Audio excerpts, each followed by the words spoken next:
RDC, première visite officielle, on va dire. Où est-ce que nous en sommes avec les relations avec la Suisse? Et après un entretien de plus d'1 heure, qu'est-ce que la population congolaise peut retenir de ce tête-à-tête? Merci. Avant toute chose, permettez-moi d'abord de souhaiter la bienvenue au président Alain Berset, qui nous fait une visite très intéressante et très importante, surtout en ce moment où nous sommes à la veille de la présidence de la Confédération helvétique au Conseil de sécurité des Nations Unies. Et donc, en homme averti, il a voulu se rendre lui-même compte de la situation, la réalité de la situation sécuritaire en République démocratique du Congo, et ça nous touche beaucoup, parce que ça signifie qu'il va vraiment prendre ce problème à bras-le-corps. Et vous qui vouliez savoir où est-ce que nous en sommes dans nos relations avec la Suisse, eh bien voilà, ça c'est vraiment une preuve d'amitié et de solidarité envers le peuple congolais, envers la République démocratique du Congo. Et à part ça, ben, il y a aussi la coopération, les problèmes de coopération bilatérale. Et nous nous sommes convenus d'accentuer ces relations, de les développer davantage dans plusieurs secteurs de la vie économique. Donc voilà ce que je peux dire à ce stade. Monsieur le Président de la Confédération helvétique, Monsieur Berset, c'est votre première visite officielle en RDC, une visite qui est placée sous le signe de l'aide humanitaire. L'humanitaire, on le sait, c'est la conséquence, la cause, les conflits. Vous allez faire une tournée dans la partie est du pays pour notamment vérifier ou faire une évaluation de la coopération bilatérale. Quel est votre premier message à la population congolaise? Et merci beaucoup tout d'abord, Monsieur le Président, cher Félix, merci pour cet accueil, ce magnifique accueil qui nous est réservé ici au Congo, à Kinshasa, et comme vous l'avez dit tout à l'heure, l'occasion aussi plus tard dans la semaine de visiter Goma, Bukavu, d'aller voir la situation sur place. Et je crois que cette visite s'inscrit naturellement dans un cadre d'excellentes relations bilatérales que nous avons, mais aussi dans un cadre de relations multilatérales dans un monde relativement chahuté, avec beaucoup d'enjeux pour nos pays, pour le système multilatéral, et évidemment avec la situation que vous avez mentionnée dans l'est du pays, une préoccupation aussi que nous souhaitons porter jusqu'au Conseil de sécurité lors de la présidence de la Suisse en mai de cette année, parce que nous avons placé le principal débat que nous allons mener dans ce cadre-là sous l'angle de la protection des populations civiles. Et le premier message peut-être pour la population, c'est de dire, eh bien, le pays n'est pas seul, la population ne doit pas être laissée de côté, et nous souhaitons vraiment porter l'attention sur celles et ceux qui sont parmi les premières victimes de situations d'insécurité, de déplacement, qui sont les populations civiles. C'est ça que nous souhaitons faire en sorte de porter ce débat jusqu'au Conseil de sécurité, naturellement dans le cadre aussi de toute la discussion qui va avoir lieu sur la présence de la MONUSCO et de l'ONU. Nous connaissons évidemment le débat qui a lieu ici dans le pays, nous connaissons aussi le débat qui existe sur le plan international, et la Suisse, comme membre du Conseil de sécurité, aura aussi un mot à dire dans ce cadre.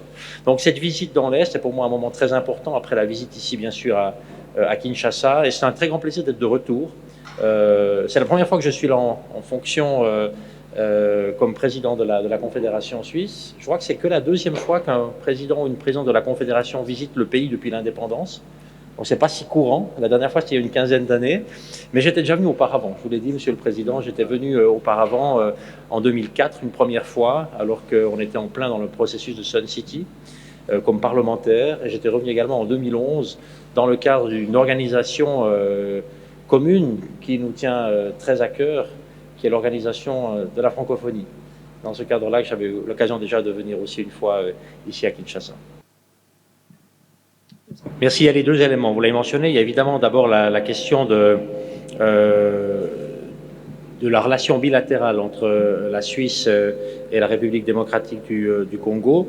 Nous avons une présence, la Suisse a une présence dans votre pays depuis longtemps. On met ici en en œuvre de manière conjointe les instruments de la coopération au développement, mais aussi les instruments de l'aide humanitaire, de la politique de la paix, avec la contribution que nous espérons, que nous souhaitons la plus forte possible, pour être aux côtés de la République du Congo pour améliorer, dans le fond, la situation.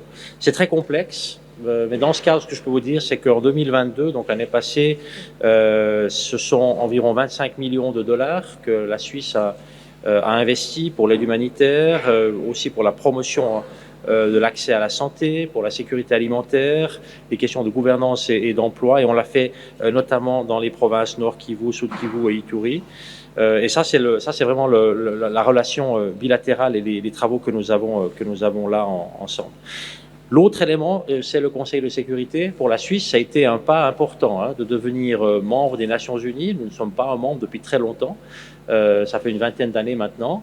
Et c'est la première fois que la Suisse va participer au Conseil de sécurité, ou participe depuis le début du mois de janvier, mais vraiment avec cette approche que l'on connaît, je crois, de la Suisse. L'engagement pour la paix, pour les processus de paix, pour la médiation, pour le dialogue.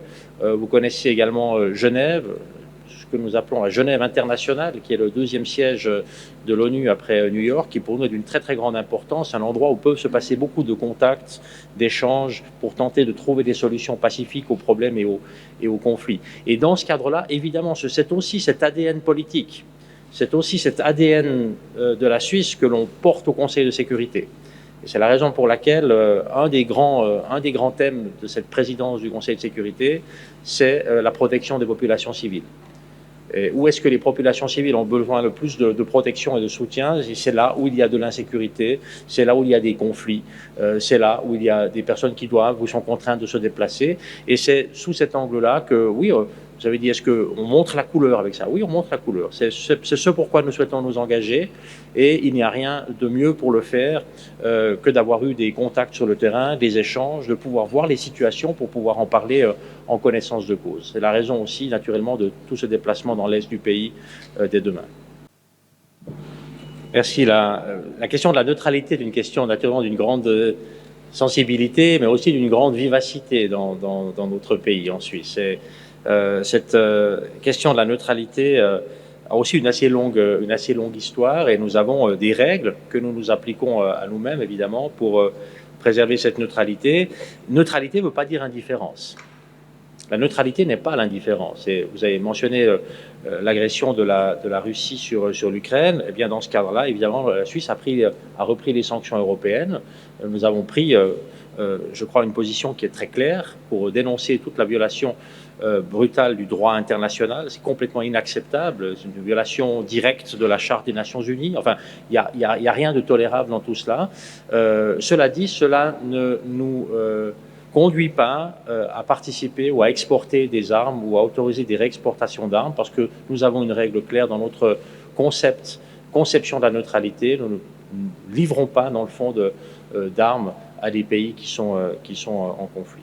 Pour la question de l'Est du pays, ce que vous avez mentionné, je crois qu'il y a beaucoup de choses qui se sont produites depuis quelques mois maintenant, et il y a eu ce rapport de l'ONU qui a, je crois, eu des mots très clairs sur la situation dans l'Est, sur la participation de pays voisins qui financent le groupe M23. C'est une discussion qui doit aussi maintenant se produire sur le plan international. Et je crois que la présence aujourd'hui ici n'est pas pour vous dire comment on peut résoudre ce problème dans la région où il se trouve.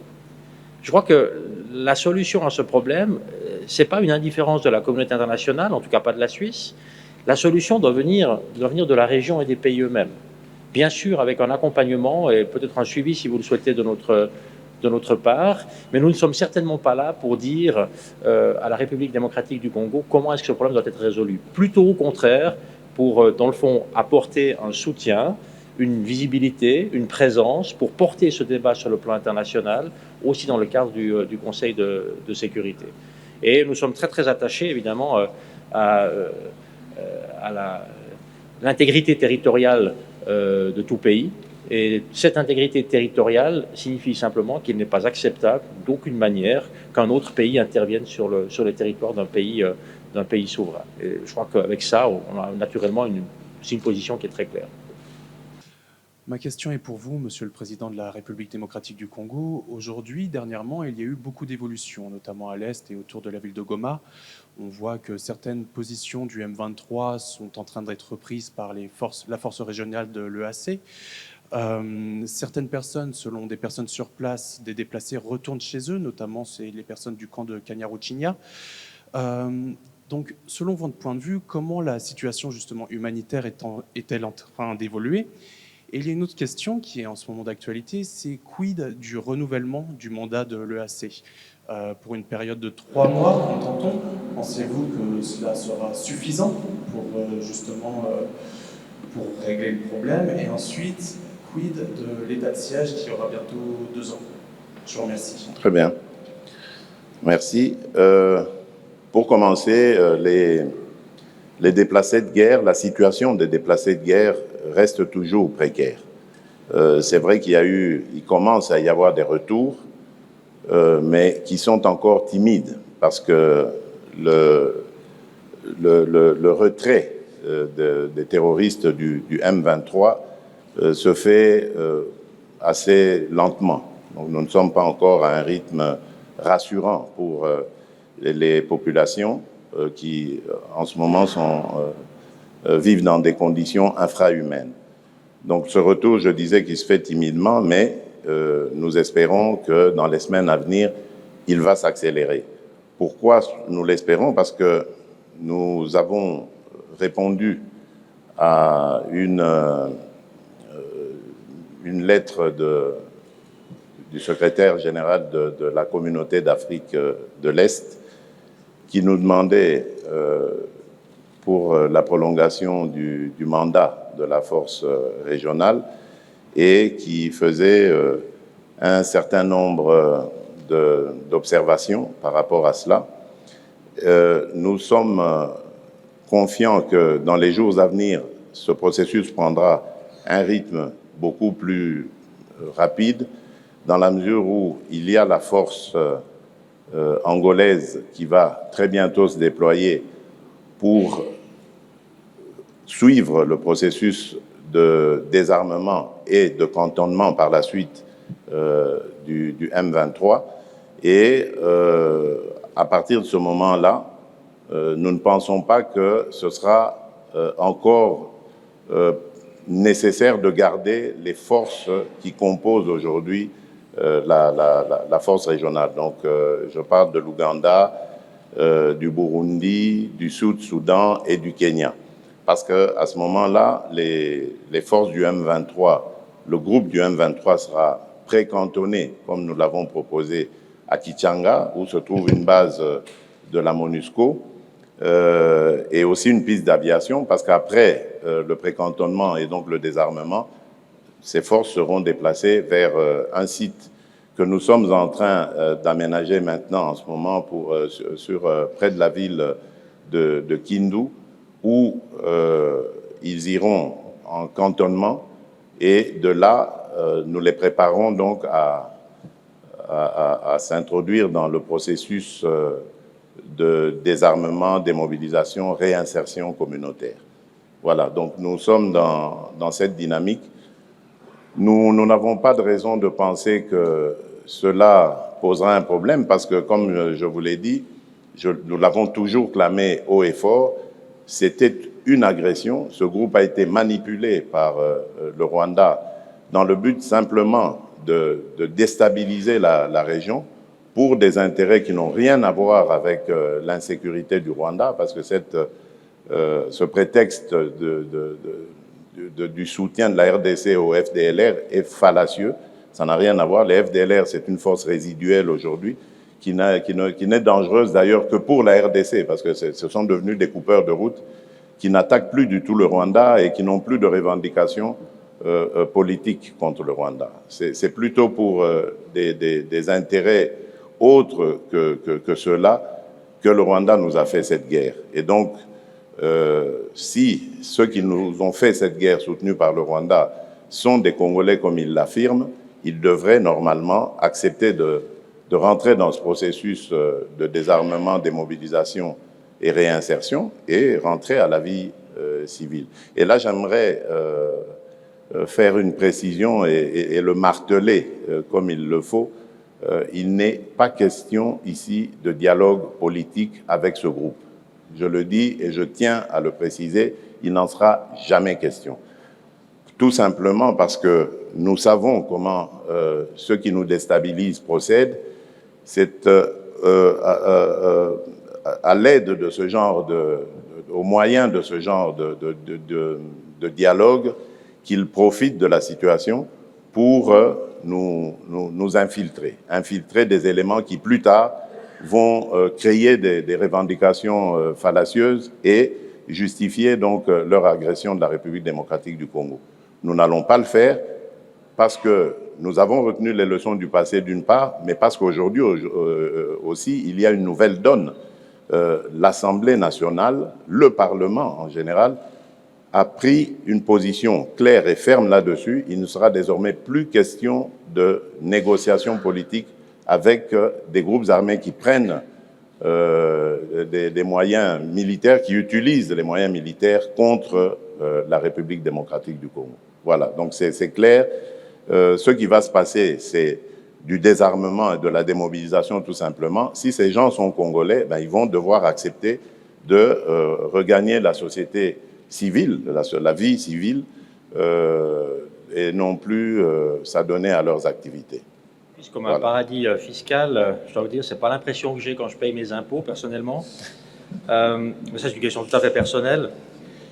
Non, écoutez, c'est un pays, la Suisse, naturellement, qui a essayé depuis le départ d'avoir une position dans la compétition internationale qui est favorable. Et comment est-ce que nous avons fait cela?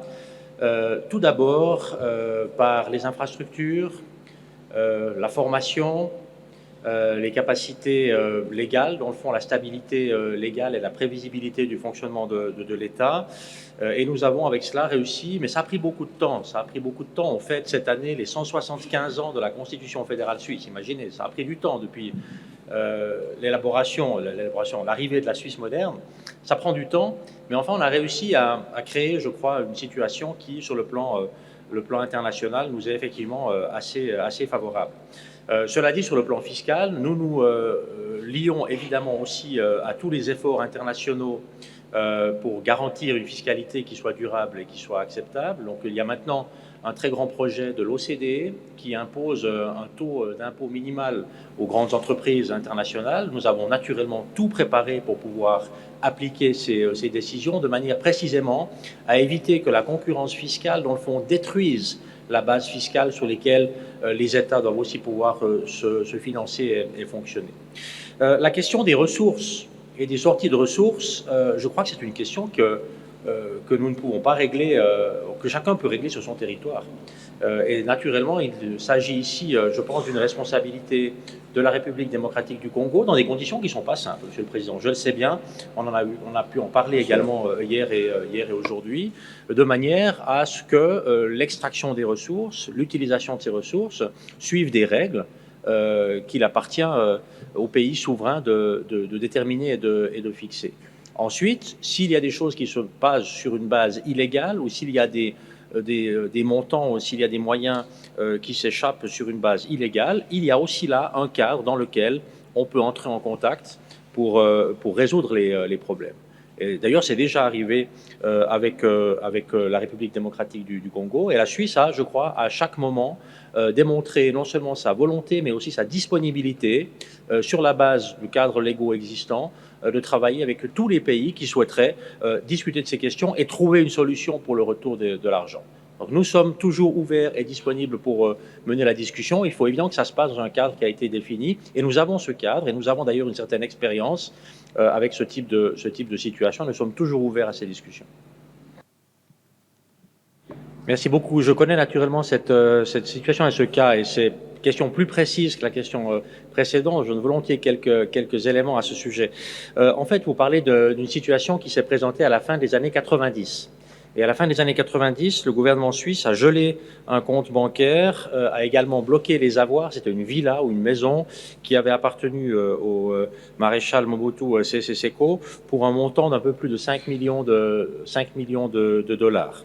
Et alors, à cette époque, la RDC n'avait pas engagé de procédure pénale pour retrouver ses biens. Elle n'avait pas non plus confisqué ses biens. Et la Suisse a essayé d'aider, de soutenir ces processus malgré tout. La Suisse avait même mis à disposition un avocat suisse pour représenter la RDC dans une procédure pénale contre le maréchal Mobutu en Suisse.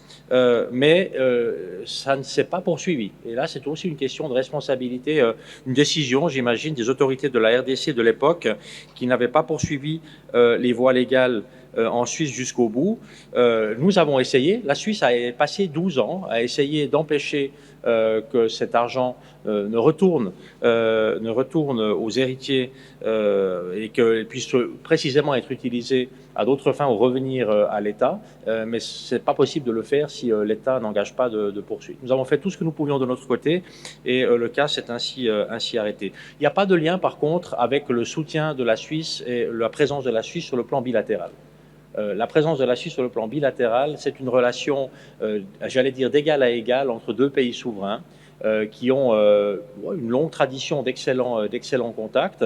Et il s'agit pour nous de simplement apporter une présence, un soutien dans des contextes particulièrement fragiles auxquels nous sommes attentifs. Mais comme je le dis toujours, la Suisse n'est pas là pour vous dire comment il faut régler les problèmes. Nous essayons de faire ce que fait chaque pays souverain, c'est d'avoir la meilleure situation possible pour notre pays et notre population. C'est ça qu'on essaye de faire. Mais les contextes sont différents. Et c'est la raison pour laquelle nous pensons, nous Suisses, pouvoir aussi évidemment apprendre beaucoup de la manière dont les questions sont gérées ici en RDC, parce que les problèmes auxquels vous faites face ne sont pas les nôtres. On a des problèmes différents.